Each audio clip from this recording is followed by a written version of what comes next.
Lors d'une conférence de presse, vous avez laissé entendre que le problème du Mali n'est pas Kidal ou Ménaka, mais plutôt le grand chômage et manque d'emploi. Que voulez-vous dire par là? Bon, je pense que nous avons au sud du Mali une population qui est très grande. Nous avons presque 3 millions d'habitants à Bamako.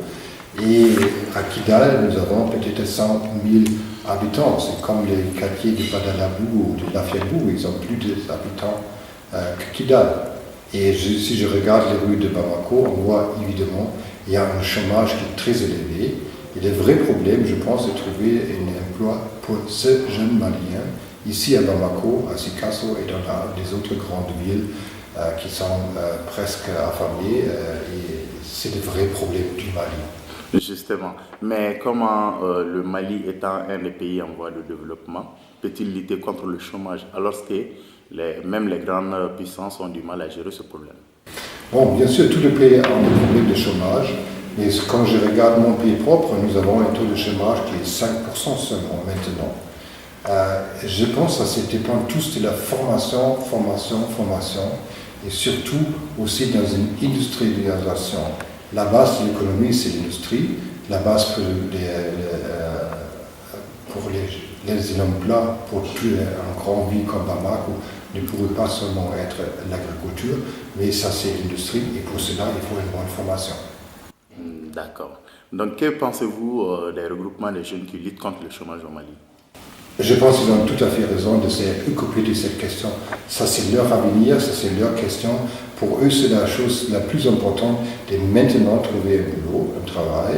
Et je pense qu'ils ont tout à fait raison de se mêler dans cette affaire. Mais ce que j'ai remarqué, ils ont trop souvent demandé l'État de créer des emplois. Je pense que c'est à eux de créer des emplois.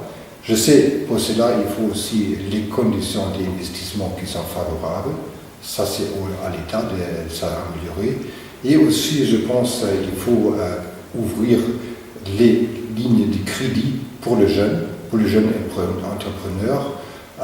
Et pour cela, il faut bien sûr aussi avoir des planifications, des business plans qui sont faisibles, bancables, comme on dit maintenant.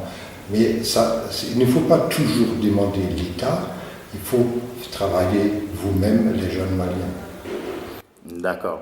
Le gouvernement du Mali affirme avoir créé plus de 200 000 emplois en 5 ans et ces associations qui luttent contre le chômage contestent les chiffres du gouvernement. Quel regard portez-vous sur la création de 200 000 emplois par le gouvernement malien? Je ne peux pas vérifier les chiffres, même si les chiffres sont remplis, même s'il y a maintenant ces 200 000 emplois nouveaux au Mali dans les 5 ans des quinquennat du président malien, ça ne suffira pas. La croissance de la population au Mali est tellement élevée qu'il faut créer chaque jour 200 000 emplois. D'accord. Comment nos partenaires comme votre pays peuvent-ils nous aider à lutter contre le chômage? Bon, je pense que nous sommes dans un dialogue avec le gouvernement malien sur les investissements, les conditions des investissements. Les partenaires du Mali sont là pour financer l'infrastructure. La Banque mondiale fait beaucoup pour l'infrastructure. Mais en même temps, je pense que c'est le gouvernement du Mali qui doit maintenant travailler sur les conditions d'investissement. Et ça, c'est surtout la lutte contre la corruption. Ce n'est pas les partenaires financiers et techniques qui peuvent résoudre ce problème. C'est au gouvernement du Mali de le faire. D'accord. L'implication de votre pays au Mali est beaucoup plus visible sur le terrain militaire que dans d'autres domaines, comme la lutte contre le chômage. N'est-ce pas un paradoxe si vous jugez que le chômage est le véritable problème? Ce n'est pas un paradoxe parce que c'est une mécompréhension. Nous avons bien sûr maintenant un engagement militaire au Mali. Ça, c'est relativement nouveau. Un nouveau engagement, on ne voit plus que les anciens engagements. Mais nous avons, avec la coopération allemande, depuis des années, depuis l'indépendance du Mali, travaillé dans les autres domaines. On a les programmes d'irrigation de proximité, par exemple. On a les programmes sur l'approvisionnement de l'eau potable. Mais ça, bien sûr, ça ne va pas créer des emplois partout.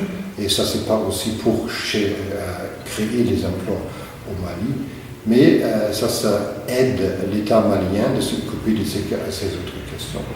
Bon, j'aimerais bien de voir plus des investisseurs allemands ici au Mali, les privés. Le Mali doit attirer les investissements privés et pas seulement demander une aide des États partenaires. D'accord. Alors maintenant, que pensez-vous du système éducatif malien? Bon, je pense que la formation et l'éducation, ça c'est la clé pour l'avenir du Mali. Malheureusement, nous voyons que la qualité a diminué. L'État fait beaucoup d'efforts pour améliorer l'éducation au Mali, mais à cause de la croissance galopante de la population, même l'État malien n'est pas capable maintenant de créer beaucoup d'écoles fondamentales. Et aussi, il faut encore regarder cette question de l'alphabétisation en langue nationale. Je remarquais que tous les partenaires, l'UNESCO, l'UNICEF, parlent de l'alphabétisation en langue nationale.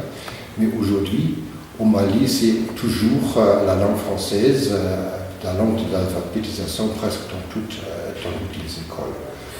Aussi, je pense la formation universitaire, il faut l'améliorer, mais ce n'est pas seulement cette question d'éducation universitaire. Ça, c'est pour une minorité. La formation professionnelle dans les entreprises, je pense que ça c'est la clé pour l'essor économique du Mali. D'accord, je vous remercie. Très bien, merci beaucoup.